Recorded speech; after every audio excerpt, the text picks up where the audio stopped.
Second quarter coming at you from Irmo High School. We're in the Class 5A Girls State Championship game between the Fort Mill Yellow Jackets and Chapin Eagles. Chapin leading 3-1. They will be woman down following the late first quarter penalty to Jules Brown as we resume play, but they have the ball and the 3-1 lead. Brett Williams and David Bates here with you. We appreciate you being with us. And David, solid start for the local, kind of the de facto home team today in Chapin. Oh, absolutely. This is exactly what the type of start that Chapin needs to get off to.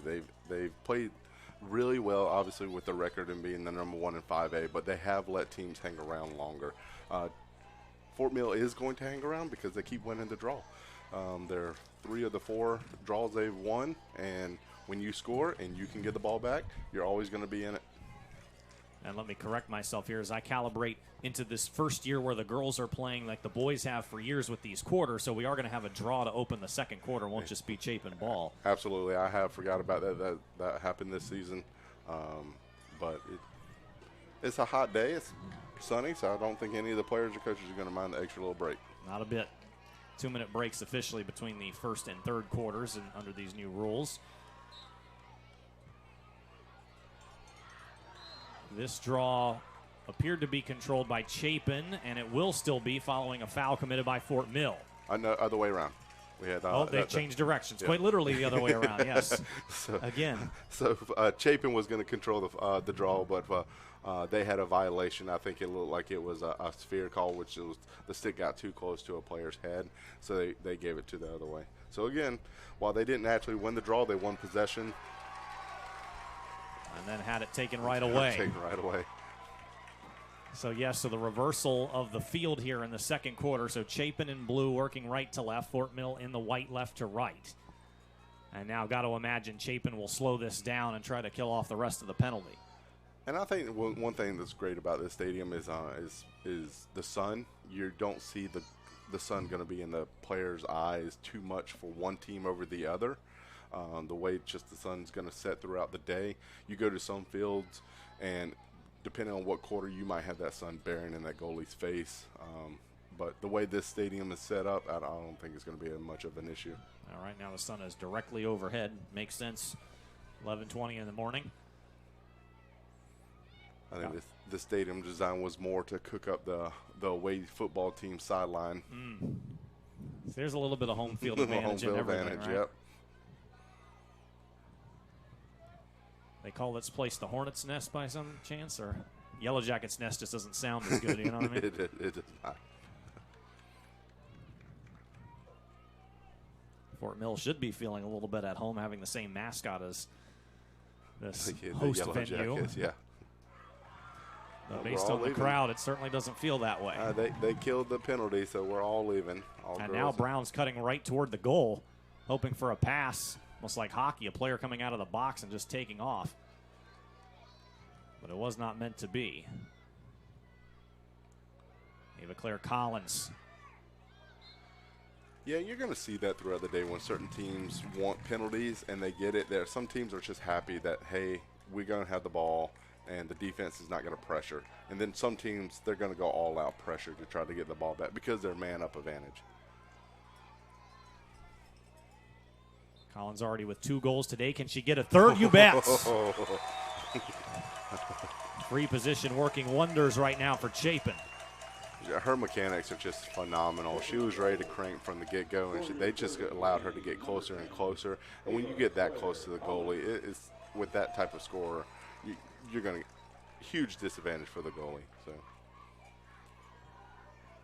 Collins just keeps on increasing. By the end of today, what will her final goal total be? She's at 231 for her career. And the player she passed on that all-time scoring list for Chapin was Kathleen Mergen-Crum, who is currently the head coach at Gardner-Webb. And yet Collins did not follow in Mergen-Crum's footsteps. She'll be going to one of Gardner-Webb's arch rivals, Winthrop, next year to play college lacrosse. Interestingly enough, one of her teammates, Jules Brown, will be playing for Mergen-Crum at Gardner-Webb. What a play. She went up and got that ball. I think the Fort Mill initially won that draw and controlling on where they wanted to pass, but she, with her height and her ups, was able to snag that right from over Fort Mill. Tried to go tic-tac-toe. Holmes to Brown to Collins. Shot was high. Chapin there in recovery. Lauren Buds swings it back to Collins. Here goes Holmes with a step. Good and save. It's saved by Emery Dove. And that's what you need from a goalie. You need one save, then another, and the confidence start building. And worst thing for a team is the other team having a confident goalie. Fort Mill almost ran out of territory. And matter of fact, they did. Oh. That's just learning the field that you're on. You sometimes you got to get out there. Oh, they gave it to her. That hit the net. Holmes just snuck it through. And so right when it seemed that Fort Mill had seized a little bit of momentum, the turnover, the immediate attack, and now a timeout called by Fort Mill. I wanted to say that I felt like if Chapin would have scored it would have been a timeout, because I do believe Fort Mill's team defense is doing fine. When they're settled and you don't give them the opportunity to do a shooting shot, that they've done well. They have yet to give up a goal. 2 of their goals have came in from transition, the other 3 from penalties. That's been the difference so far. Today's event is available to download. Just click the digital copy button under the event video player to download a digital copy of the event right to your computer. What do you think Fort Mill's offense is going to need to do once it gets the next possession to try to get through? They scored the first goal of the day, CC Shia, just under 3 minutes in, but just haven't been able to get a lot of high percentage looks in the time since. No, you're absolutely right. They've had possession, they've maintained possession, and they're running the plays. Chapin's just playing a better defense. So I think you're going to go in, you're going to have to come to one of your stars, and you got to tell them, you got to be aggressive. You got to get to the goal. You got to draw a penalty, and then you got to capitalize on that penalty. Chapin's been able to do that, and that's what the Fort Mill coach should be saying, is we got to get to the penalty. We got to go to the goal. And I think sometimes Fort Mill is being pushed back because Chapin came out very physical in that first quarter. 8:22 remaining here in the second quarter of this one. 5 unanswered goals for Chapin, the lower state champions, the District 4 champions. And the lower state ran the table 8-0 in that district this season. And again, trying to bring a state title back to Chapin for the first time in 5 years, at least in this sport. Chapin highly relevant across the board athletically. Fort Mill's lone state championship for girls lacrosse was in 2012.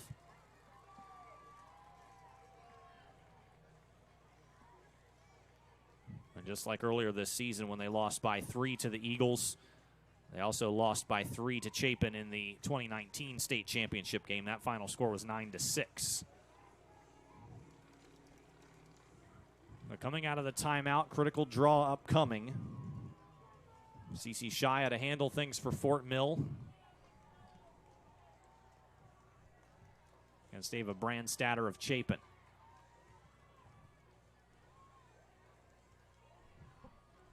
It's no time to panic. Like you said, you've been controlling the draws again. They control the draw, and that's always going to give you hope, but you got to maintain possession when you do that. Oh. Foul called on Collins, so Fort Mill does maintain. Now what can the Yellow Jackets make of it? This is what we want. We want to see somebody be aggressive, just like that. That's what we want right there. You want to be aggressive. They're going to call it. She's going to go take a penalty shot. That's exactly what you want coming out of that timeout. It was Bennett and Shia, 2 of their stars, if you will, to your point, did exactly that. Asserting themselves. Now Shia with as direct a free position as you can get, but Dakota Cheek denies her. Now, there's nothing you can do about that. When a goalie starts getting hot and confidence, there's no way you're going to be able to hang in those games. The goalie made a tremendous play, but Fort Mill's been struggling in transition just to maintain possession. Had a chance off the ride. Instead, it's Chapin now moving quickly. Getting to that settled defense, which Fort Mill has done well at. Let's just not draw a penalty. Holmes tried to draw one there.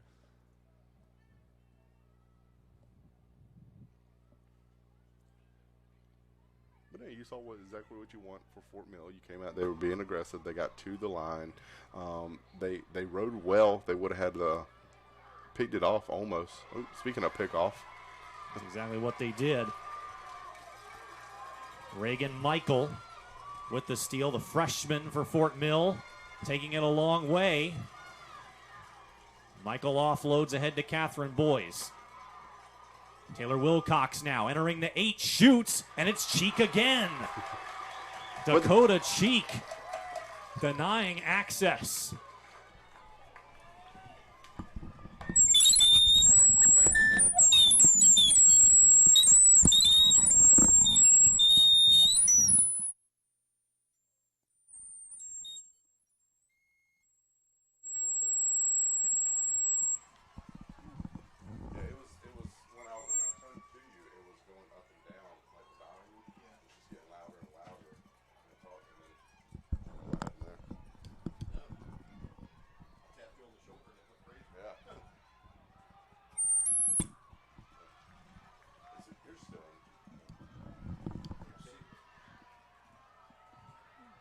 Apologize for some audio technical difficulties here. Working on it. 5:39 and counting to go here in the second quarter. Chapin up 5-1. Emery Dove had a great save on the other end moments ago for Fort Mill. And now the Yellow Jackets, who have not scored since just under 3 minutes into this game. They got off to a great start, but Chapin has stymied them since, particularly Dakota Cheek. Senior netminder for the Eagles, an 8.2 goals against average this season, a 45.5 save percentage. She is 14-2 and been a huge part of why Chapin has been as successful as they've been throughout this season. Over half of Chapin's victories on the year have come by double-digit margins.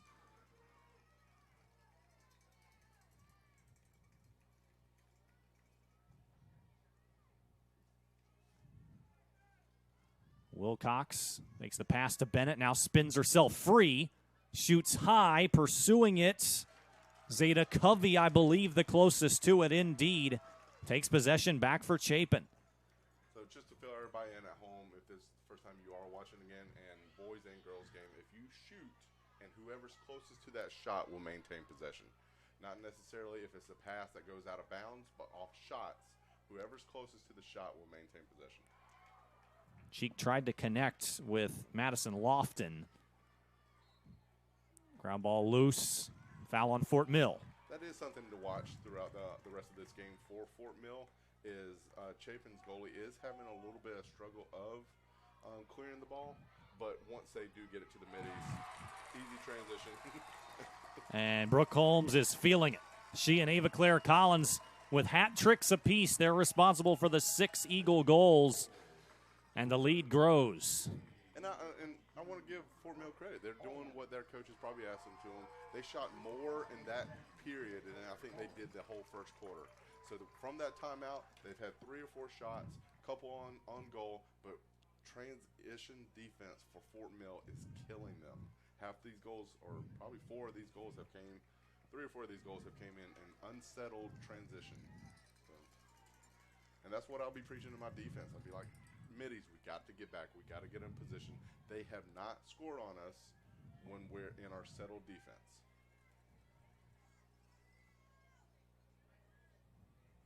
And they've seemingly got a stone wall on the other side as they've attempted to score. Once again, the hops of Brooke Holmes, and now the speed. Yeah, the height, the jumps on her has just been a huge advantage on countering Fort Mill's drawing. Because she's the one that has been getting the draws when Fort Mill is angling it the way they want to.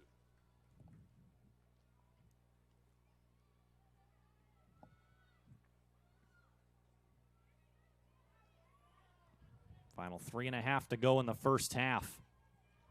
Pretty important here for Fort Mill to make sure the Eagles come up empty and have a chance working the other way. Get a little something back before the break. Good defense. Good team defense. Oh. Ava Claire Collins finds a seam and strikes. Oh. She caught Fort Mill going for that ground ball, and Fort Mill was not quick enough to pick it up, so she took advantage of out-of-place defender and just went straight to the hole and scored. Well, I'm sorry. They did not give that goal to her. They looked like they gave a a penalty instead.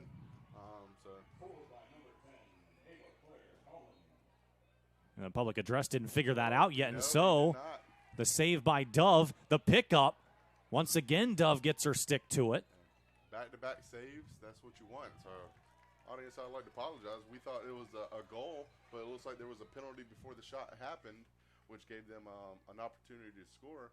One of the few times that she's not able to score in the opportunity. And back-to-back saves for the goalie, and it's Fort Mill's ball. You know, that has to be disappointing as much as you get a direct free position or so good at it, they took your goal off the board. It was so quick that we didn't see what happened. We just saw her go to the goal by herself. And gets another chance. That one rang the pipe. So we see another effective ride by Chapin.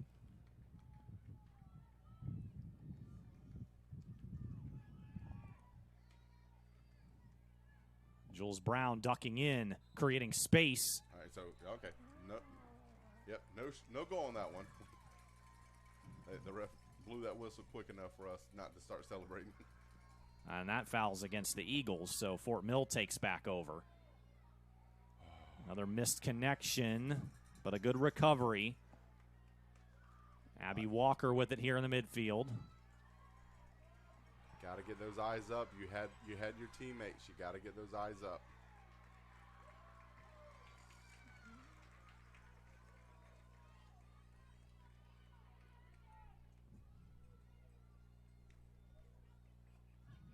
Final 90 seconds of the first half.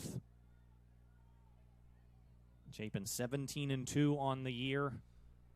Only losses to the two ranked teams higher than them in the state. Otherwise, this has been their year.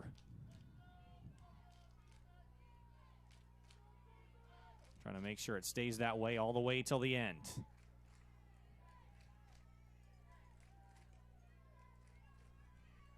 Collins thought she had a fourth goal. She still has 3 in this first half. But this is what Fort Mills has done well. I mean, we're not giving enough credit to them on their team defense. But they've made it difficult for Chapin. And I spoke too soon. And now finding her way into the score sheet, Lauren Buds. Been a key role in setting up that Chapin offense. This time gets in herself. Chapin's passing under pressure and in a crowded space on catching and throwing is impressive. There did not look like there was space for her to make that pass, let alone receive it and able to catch it and then get the goal. Just shows you the commitment they have at practice. Those are the type of things that you get better at practice. Buds with her 17th goal of the season. She is 4th on the team in tallies, but she is almost 50 below 3rd in Jules Brown. Those are just how top-heavy Chapin's offense is, but as you said, credit to all the different moving pieces with that disciplined passing that allow them to be as effective as they are. 38 seconds left in the half. Fort Mill ball. Yellow Jackets, you figure, really have to strike here to feel good about themselves going into the half. Just get a little bit back on their side as we have a whistle behind the play. I want to say it was offsides.